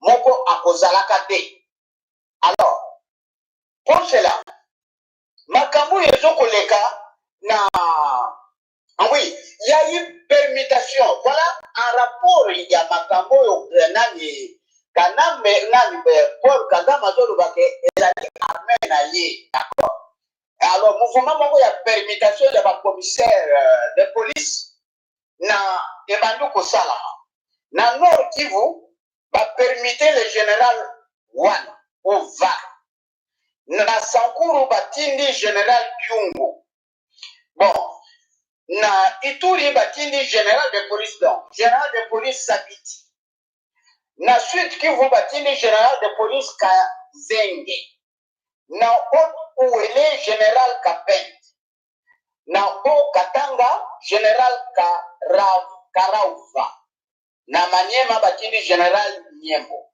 bapermutation kwana nyonso ezokodure nini ezokolakisa nini alors voyons tout ça que pour Kagame yeba que nous voulons la guerre na Rwanda parce que nous ne sommes pas tranquilles l'économie na biso ezofonctionne te mboka na biso tozogere yango te ye aya kolobaka ke l'armée na ye eza 10 fois plus forte que ya biso bima kende oza bituma na ye sinon tokosi tina suka alors vers la fin je vais prendre un point à Jérémie. Il y a blanchiment d'argent depuis Kanamba, on a le pouvoir. Et pour les Kanamba, à Salaka, donc, nous avons minéré, nous avons ces armes en Bokunaye. Après, Indien, pardon, Nanyoyo, comment il s'appelle, les juifs ici, comment il s'appelle, non, Un moment. Gan Gettler. Ah oui, Gettler. Yende depuis 2004 à Kotaye. Donc, la société, ils allaient dans un siège social, ils ont un paradis, paradis fiscal, les paradis britanniques, vers Britannia, quelque chose comme ça. Azana bureau na Kinshasa, Azana banque, Azana eloko moko te. On a chiffré na Djekami un montant, il y a 20 millions. Alors que, en Nambe, asalaka bafere na ye mosusu na Libanais, Hezbollah. Qu'est-ce qui se passe? Hezbollah na Israélien, bango Libanais baza ba terroriste. Israélien ba terroriste ya ba américain. Hezbollah baza ba terroriste pour nous défendre mabele na bango. C'est-à-dire ba terroriste libanais. Mais ils opèrent bango nyonso na kati ya moka mabele ya bakoko. Maintenant les Américains, les Israéliens sont jaloux. Hezbollah, il faut balayer. Voilà, mais tout le monde les autres. Tout ça, blanchiment d'argent, il y a pour financer les terroristes. Quand on va financer les terroristes, il y a Hezbollah, les Israéliens, les Américains, ils vont financer les terroristes. Et puis, ils vont civique, dans le moto, Paul Kagame. Ils tombent, ils ont salama, dans le sens où c'est-à-dire que était wana Evan Cohen ayo wana ka simbi bisha zo lo baba no bosala bitumbate zalika guerre bosala économie régionale. Alors voilà là où ça touche mal bateau to bandu ko mona bango na sens wana. Donc pour ne pas aller loin, pour ne pas abuser du temps, je voulais seulement relever que excusez-moi, vous qui entendez, excusez-moi, parce que pour combien de temps avant aller au petit cabinet Rwanda, attendez, n'a besoin d'aller à Zonga. Je crois que les oppositions n'a soutenu mon Oyo, mais mon Dieu t'abimisi, et ça l'a dit, il fallait que le Rwanda ne bouge moi. Voilà ce qu'il faut que dans ce sens pour que tout ça, la vie, tout le monde, il n'y a plus rien à reculer. L'ennemi, c'est les Tutsis, le Rwanda et la MONUSCO et l'Église catholique.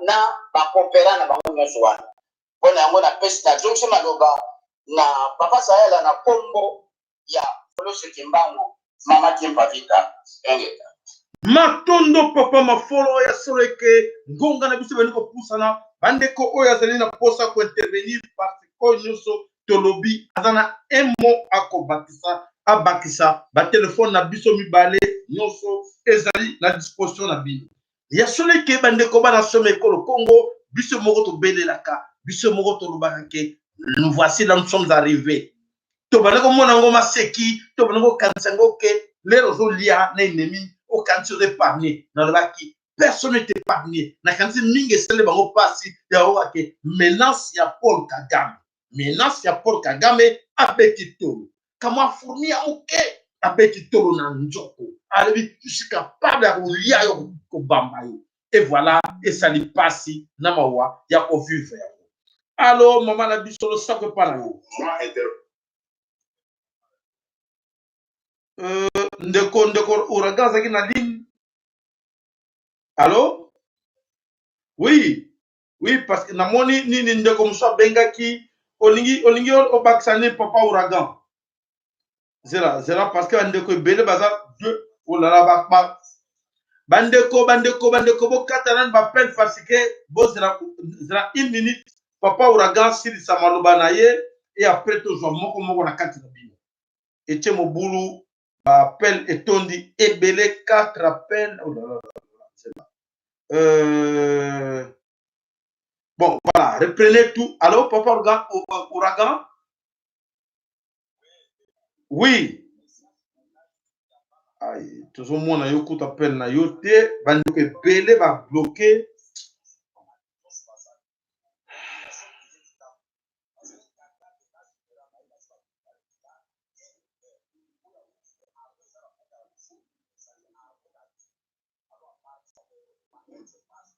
baexe katoko bayeba ke bandeko na bango nde bazoboma ezali barwanda te tu opération toyebi na tobanda siko koyipatole ndako nyonso batusi bazali jusqu'à le 15 janvier kosilana bato wana mpo baza baenemi message na ngai ya suka ya wana Matondo papa ouragan, bon voilà, bandeko oyo nyonso babele bengaki voilà ligne eza ya kofongwa na moni ape mama na biso de l'autre côté abele mi mama Kongo bosa na likambo mana bomboka yo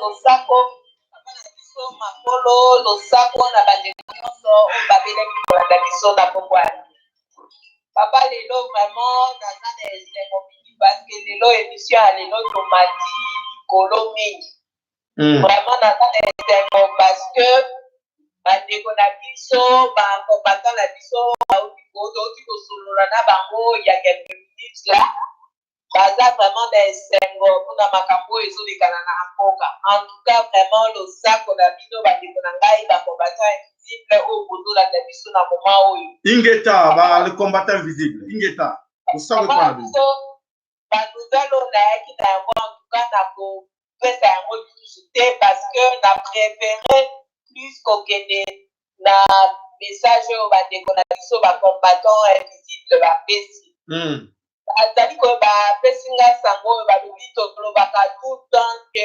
tobelelaka mikolo nyonso ke tosala baaction individuelle décidée voilà alobi eza maloba oyo bandeko ebele bayoka bandeko ebele abi kaka donc toyoka kaka ntango azoloba ebele bayokaka boyeba oyoka makambo elekaki lelo vraiment na Kinshasa bandeko wana oyo bazoyebisa biso baza liboma te ingeta combattant oyo ayokaka baémission nyonso ya bacombattant ingeta azali héros national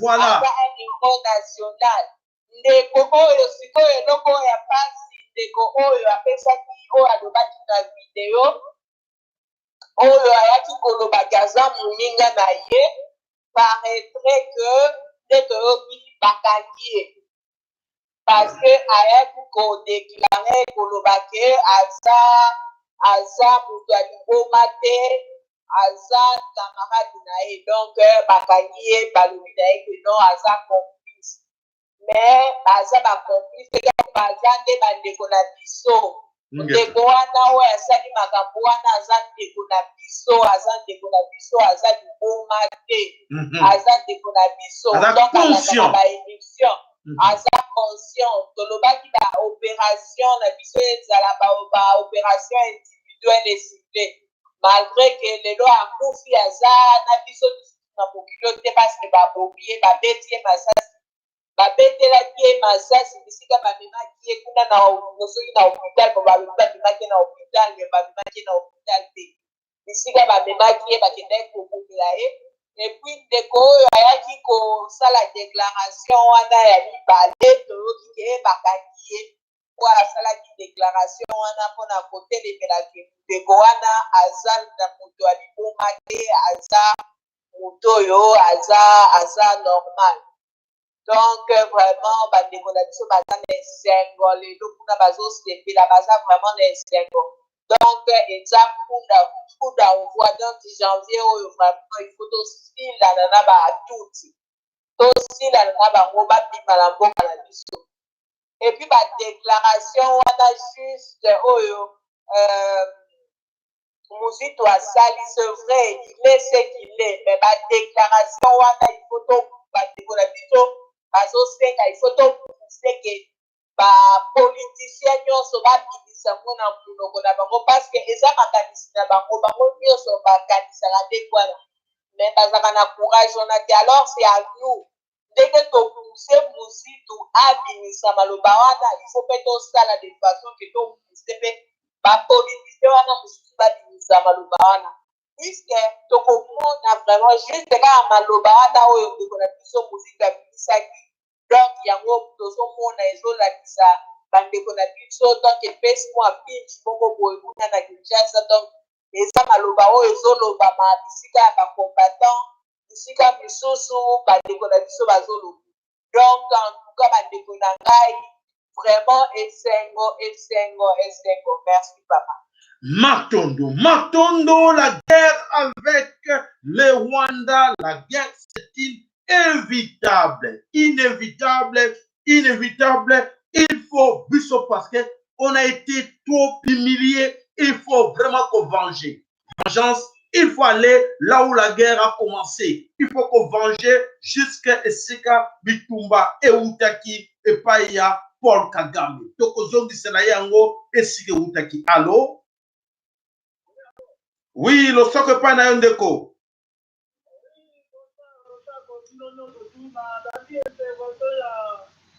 Mama Komotela papa mafolo mena la ndaki tango lobaki ya recrutement yango na bengi na point na recrutement. Oui.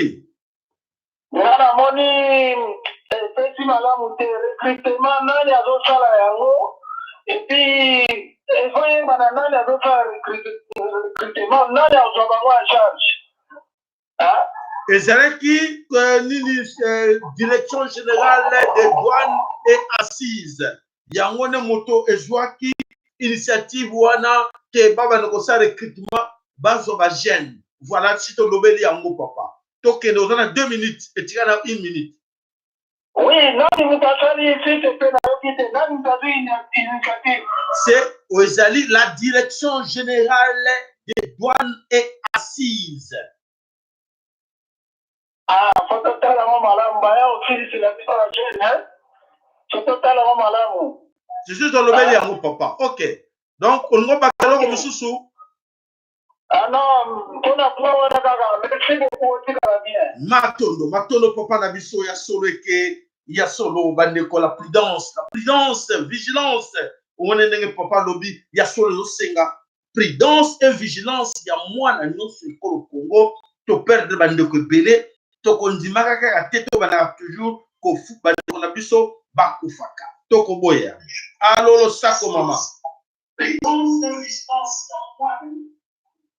Le sako mama.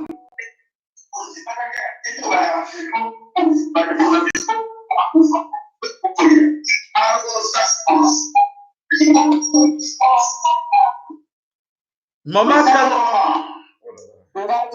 oui. Oui, maman, Zali yo. Aïe. Voilà, maman, toujours PC message, m'a évité que dans lié. Maman, Soko qui biso, les réseaux yamba téléphone, tu as mis téléphone, kata appareil pour les bandits au. Alors, pas ma follow. Papa Sarala, na sengi bolim, c'est juste 1 seconde. Oui, allez-y. Oui, bandeko nyonso balabika. Bali misangai, c'est pas ma culture. Bali misangai, na bimisi. C'est la colère, ils ont compris. Ils ont compris, c'est la colère. C'est tout à fait normal, pas ma faute. Ok, merci Mingi. Pardon, na vous revenir là sur plus na iloko wana. Matondo Mingi, Papa Sarala, matondo. Matondo, on comprend. Oyo ba fou, ba boma na Congo, et l'équipe insulte wana. Oyo ba touti ba boma biso na Congo, ba viola ba mama na biso, ba kata bango ba nzoto, et l'équipe insulte oyo yo fingi ambongo. Je pense c'est clair. Allô, le sac pas na yo maman. Je suis dépassé là. Allô? Allô, maman Moulanga? Aïe. Maman Moulanga, ma ne pas na yo. Oh là là. M'appelle l'équipe belé moyen n'importe nanto yamba. Li les amis balé bande ko benga na li musu s'il vous plaît. Sinon de moyen te lexa nani moyen lexa 4 personnes au même moment exact. Voilà bon reprendre ndeko reprendre les bossous bon. Voilà. Bande ko téléphone voilà. Oh là là. Alors maman. Oui, le sac pas na yo. Aïe. Bande ko numéro o esuki na et oyesuki na 192 mama Moulanga azoloba bobenga na numéro musu s'il vous plaît. Alors, maman, le sac est pas 2 minutes, là, on a le bon, s'il vous plaît. Oh là là, le sac on est au Sahel, là. On a un bloc à boy. Ndenge de quoi le big vigilance. Bande kuna biso bitumba oyo ezala bitumba ya komputer. Pour ya muziku ezali batindi ye aloba. Aye.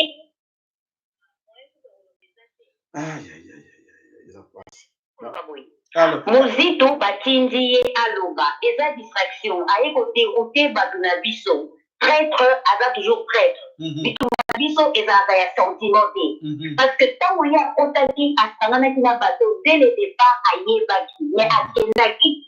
On a nini batindi ye. Le Kola peuple abandi kolanguka à comprendre que par Rwandais, ba Ougandais, ba tout wana, bato baza sima nango eza ba Nations Unies, peuple abandi kotelemela yango, oyo biso tobanda kotelemela kala. Basali nini, baye kobimisa kaka Rwanda mbala moko. Tolobi boye, soki tokati bato oyo bataka bango, me ba Rwanda wana bakosila lokola neige soki mo ebimi. Donc batindi muzitu po adérouter bato. Aye na ba slogan. Donc tokoki kosala ye confiance ata moke te. Et puis bituma oyo, moto asalaka makambo surtout ya bongo ya ndenge, atondaka na action, alobaka te. Soki action wana esalami nde alobi po protéger bato baza na bango ndinga. Sikoyo mpona nini batindi mozitu bazokende mbamba adistraire bato. Bazwi makambo nyonso badeplace yango na Kivu. Kinshasa etikali nango polele boganga bosala makelele yango moni bakomi kodefile na bapeni na bapoli. Donc selon bango balkanisation na bango eza penza na finalisation nango. Si yango wana batindi muzitu aloba makambo wana po a désorienter population na likambo ya régie des eaux. Bapoison oyo bazali kotia na mai oyo ezali arme de guerre po epesa bamaladie maladie des eaux, oyo ekoboma peuple mbala moko te, ekopesa ye maladie secondaire, ekoaffaiblir ye, donc likamuke bolbo peuple akufa. Donc yango wana nde basali bongo mpona nini ezali pression bazotia Chilombo po acede na makambo mosusu oyo azosala neti kohésite. Et Chilombo ayebi ke mai eza pollué et le même mai ya régie des eaux wana bango moko baoccupant bakoutilize yango mais bango baza na baantidote. Donc muzitu aye na distraction. Et puis papa oyo awuti koloba oragon nakokende tout droit parce que nga naza mondeko bakongo awa balekaka te ezali chaîne ya nguluzi. Donc motu nyonso oyo azosangana na traître, motu nyonso oyo azoya aza na balongage wana donc azali nde moto alopita aye kodistraire bato. Donc lokola ata mosusu chaîne na yo bato balandaka yango bato bazolanda yango mingi donc baye kodérouter. C'est ça nalingai na suki wana lokola mpona ndeko mundeko ragan azali très asalaka na nani nalobi boye motu nyonso oyo azali kosoutenir makambo ya muzitu, motu nyonso ayebi très bien qui est muzitu. Qu'est-ce qu'ils ont fait? Soki bakanda de baresiste ti lelo ezali mpona bato wana discours lokola bayebi babundeli ekolo bazali kosala bitumba na sens moko boye bato wana bandi kokende babandi korécupérer langage mpona kodérouter peuple oyo azali limité. Donc baza na bato na bango oyo baza kotinda. Donc moto azoya na langage wana ça discrédite même ta chaîne ndeko sayala. Matondo toyoki maman banalise na yo voilà to le kanani. Bon, merci maman, merci de l'analyse. Voilà, donc nani sukuna toyoka nani abenge payoyo. Allô, Mama Congo, lo sako pa na yo. Lo sako, papa la tito sayala. Ngai sepelite vraiment na ndeko oyo maloba oyo azoloba bato nyonso bazosoutenir maloba ya moziki baza batraite. C'est pas que soki toadere tosepeli na maloba wana eza koengage biso mutu ata papa na biso makolo alobi ke ezoengage kaka ye asepeli na maloba wana juste phrase wana tosepeli nango puisque congolais aza tellement lent na koagir que juste maloba wana ezali un certain père toassiste nango ye soki abundaka na terrain te biso tozokunda na terrain biso tozala bakunda na terrain oyo bazokunda oyo bayebi situation na asi papa oyebi situation Ben oui, bien sûr, trop bien. wana oyo akufi lelo eza parce que alandaka babesali oyo biso tozoloba mikolo nyonso baaction oyo ezali individuel et bien ciblé acible yango abeti masasi lelo tomoni na moto oyo atambolaka na kasoko na garde donc ezalaki baaction moko oyo ezalaki bien ciblé eza moka liboma te moka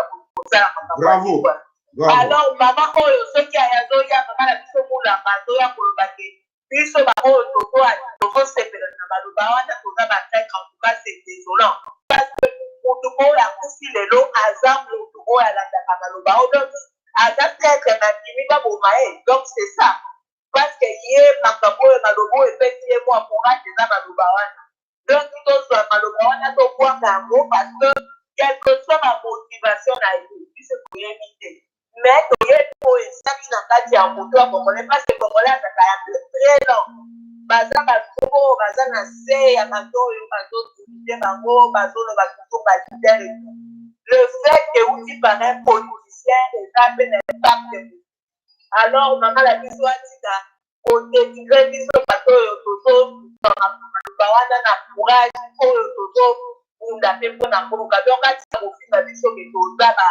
baoyo bazotumie ana bato wana matondo maman. Voilà, merci maman. Merci la réaction na yo ya solo et que vraiment allô.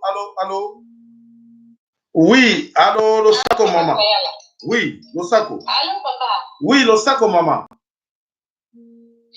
Allô papa Sayala. Allô. Tozo kayo maman loba tozo kayo bazo bande ko bazo landa yo. Sasa leo nani? Alors nalina pesa mbote ya bande nyonso. Bon, nalina ko intervenir moke ndenge mama oyo akuti koloba mama Mulanga. Donc ngai eloko na intervenir kaka na yebisi mama makambo lobi vraiment na sepeli na udi. Parce que mutu achangeaka. Nyonso biso mutu aza parfait aza te. Soki nani mozito alobi likambo asalaki na batraitre aza traitre me moto mpe achangeaka biso na bavi na biso ezalaka yo na vi na yo eza na eloko moko osala mpe otamboli na motu moko omoni ke vi ya motu wana eza malamu te ochangeaki ye mpe aza motu soki vraiment réellement motu aza congolais pire amoni ke makambo ezokende kaka mabe aza na droit kochange bandeko na ngai congolais nyonso aza na droit kochange ata bao baza na gouvernement ata bao bazosala loi na kabila proche baza na droit ya kochange soki achange amoni ke likambo eza malamu te achange abomboli makambo ese tokobukoka ye maloba na ye tokolanda te esusi na biso eza kaka kochangement na bango ezala ya solo bachange oyo alobi abanga te donc changement ezala ya solo. Mato. À des fois, ils ont touché mon thème. Oui, effectivement. Papa m'a fait la loba qui ango. Matondo maman.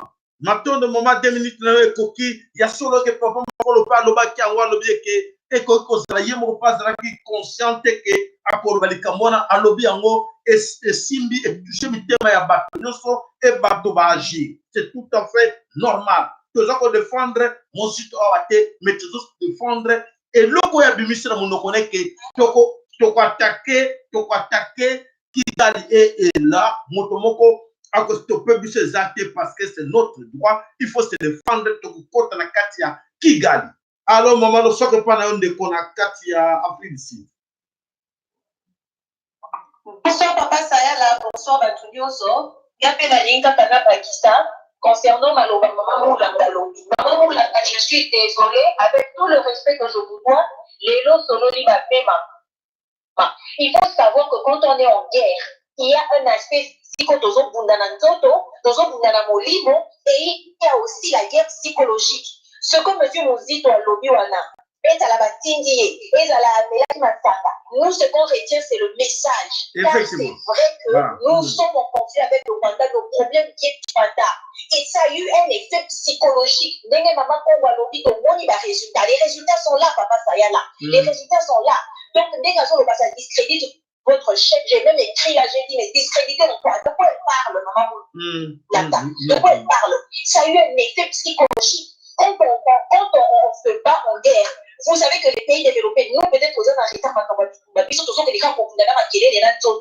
on se bat contre quelqu'un, il y a l'aspect psychologique. Vous vous battez physiquement, vous vous battez spirituellement, on a plus psychologie. On a la salle dans l'autre côté. Mais la moitié de l'autre information, est déstabilisée. Est-ce qu'elle a fait ça? Est-ce que ça y a bon? Et c'est psychologique parce que quand tu es déstabilisé, là, on a son résultat est possible. Voilà le point qui va s'adresser contre nous. Nous voyons vraiment la tacticien. Sans la bonne Kagame n'est pas bon à la mission. Effectivement. Merci. Okay. Matondo, maman. Nakanisi, maman Moulanga, ça doit réponse. Maman Moulanga, s'il vous plaît, toko ta débattre pour toi, on a besoin, il y a Koluka. Tozo Luka, toza, toko bundate, pour être toza l'ennemi. Oyo, ma kofi na biso nyonso, to lancer l'ennemi wana. Biso la biso, to awa toko bundate. Ya solo ke, ezali, bon, maman Moulanga, to moni a bengi, to kananu, explication na ye. Maman Moulanga, en tout cas, 1 minute, s'il vous plaît. Nalina lobaboye. Ngata ngaya koloba, ezati dimanga tuba linganga tuba tibia na mabanda. Nakali realiste. Nakali loba akambunde ezali. Ba comprendre ka, no kite mususu ba comprendre ka jamais. Oyo ngana yebi oyo bise kokala ka, yangwana na lo. Et tu ne regrettes rien. Matondo.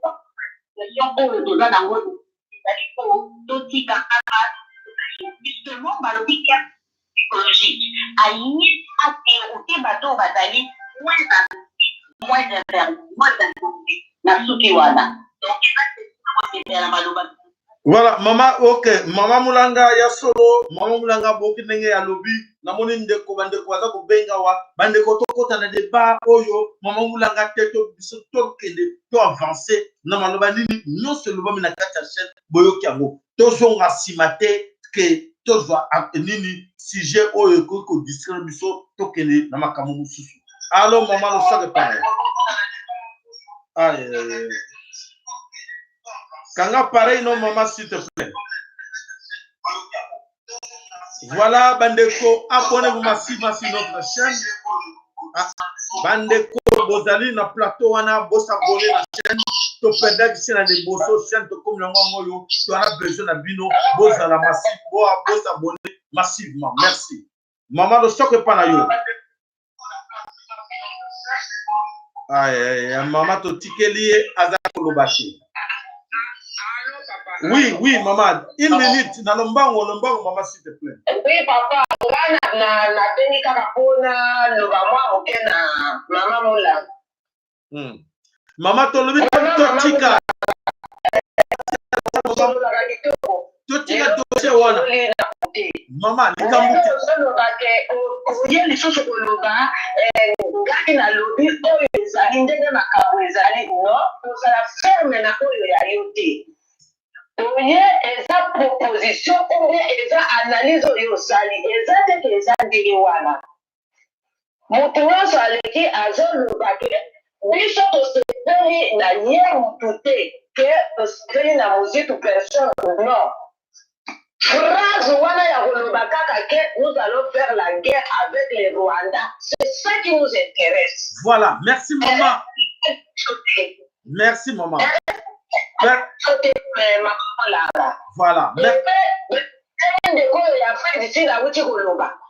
Guerre basala kango ezakaka minduki te na maloba ata koloba ya nani ya Kagame wana na général na ye ozomona te ke eza kobanga voilà mais kabangi nini po bayoki déjà ke non bango mpe bafongoli biso bakomi na courage ya kolobela biso mais babangi biso mpe tokoki kotikala kaka ta tovatala kimia na numero oyo nyonso bomema na ONI bosengaka te nespa ONI eyeba te biso Rwanda nde eza kobundisa biso matondo mama ntango ekoki ya solo ke ngonga na biso ekoki mama vraiment totika dossier wana nakanisi de se faire comprendre likambo ya mama mulanga likambo ya nini eza likambo ya basujet ebele tolobi awa ozalaka mwa 1 minute ya kobakisa mpona basujet tolobi ebele olobi donc voilà totikeli na 2 minutes de la fin eza leloko ya kobakisa mais tokende surtout tozonga nsima te na dossier ya mama mulanga mama ainsi tolongola makambo wana totala to avancer na analyse na biso po ete Congo ekende liboso. C'est vrai, tolobaka tout le temps, to mener d'action individuelle et ciblée. Et voilà, bande copé va venir mener d'action individuelle et ciblée. Bravo. Alors maman, je sais que pendant 1 minute, s'il vous plaît, comme la souka, 1 minute de la fin. Allô? Oui, maman, malobe pas na yo.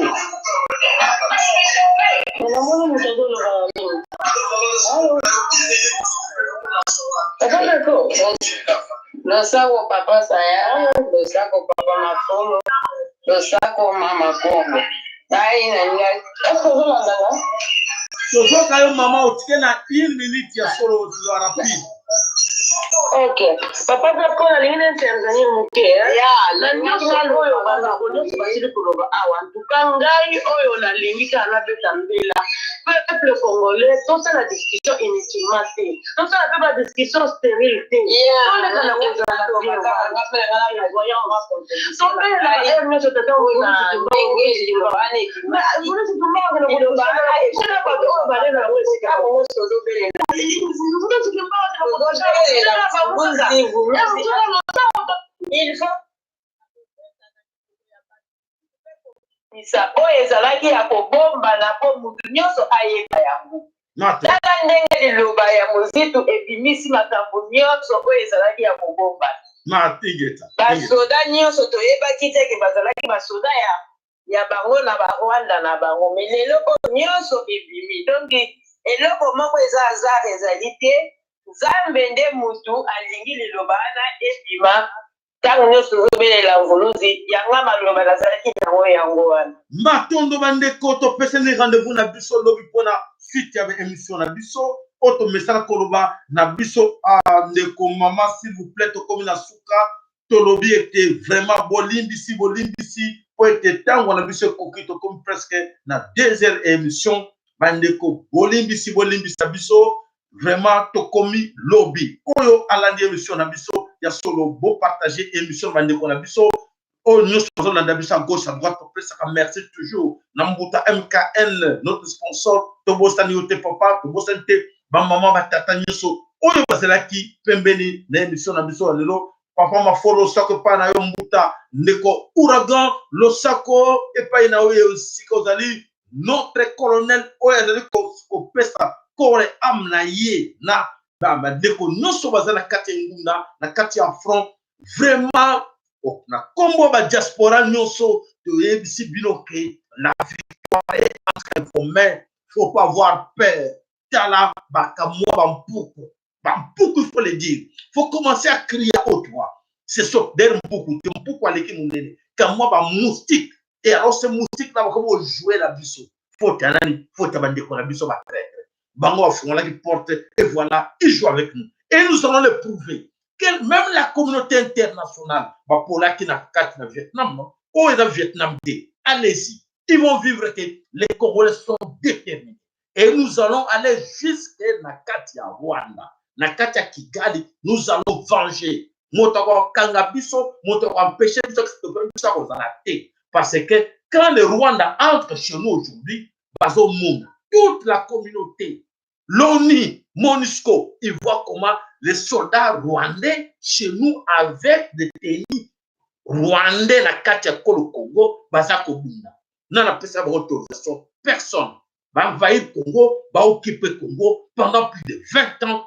Toute la communauté internationale, personne, je dis bien, personne, aucune nation et se mettre debout pour dire que Non, il ne faut pas aller vous violer l'espace là, parce qu'ils ont l'intérêt là-bas. Il faut protéger Paul Kagame, il faut défendre Paul Kagame parce qu'on envoie pour aller voler Nakatiko le Congo. Et voilà, on dit que lâcher une minute, nous allons nous défendre jusqu'au bout. C'est le taux de défense.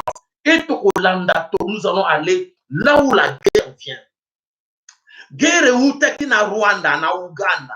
C'est là où maintenant ils veulent changer, va changer de ticket, parce que nous on s'en fout. On n'a plus de il n'y a plus de secrets pour nous. Il n'y a plus de secrets. Toyebi, qui vous êtes et qui vous envoyez. Vous envoyez Paul Kagame, aujourd'hui il est démasqué. Nous savons s'il est le grand voleur, les grands bandits, les grands terroristes, les grands génocidaires, criminels. Et alors, vous allez vous défendre comment? Vous allez vous défendre comment? Et quand on dit que non, nous allons l'attaquer parce que si on vous attend, personne entre vous va aller le prendre pour le mettre en prison. Donc, c'est-à-dire, il est pour vous, vous évitez que le secret est bima. Et voilà, nous allons nous rendre justice nous-mêmes. Voilà, merci à vous. Le rendez-vous est pris pour demain. Abonnez-vous massivement, partagez nos émissions à vos amis. Le rendez-vous est pris pour demain. Merci.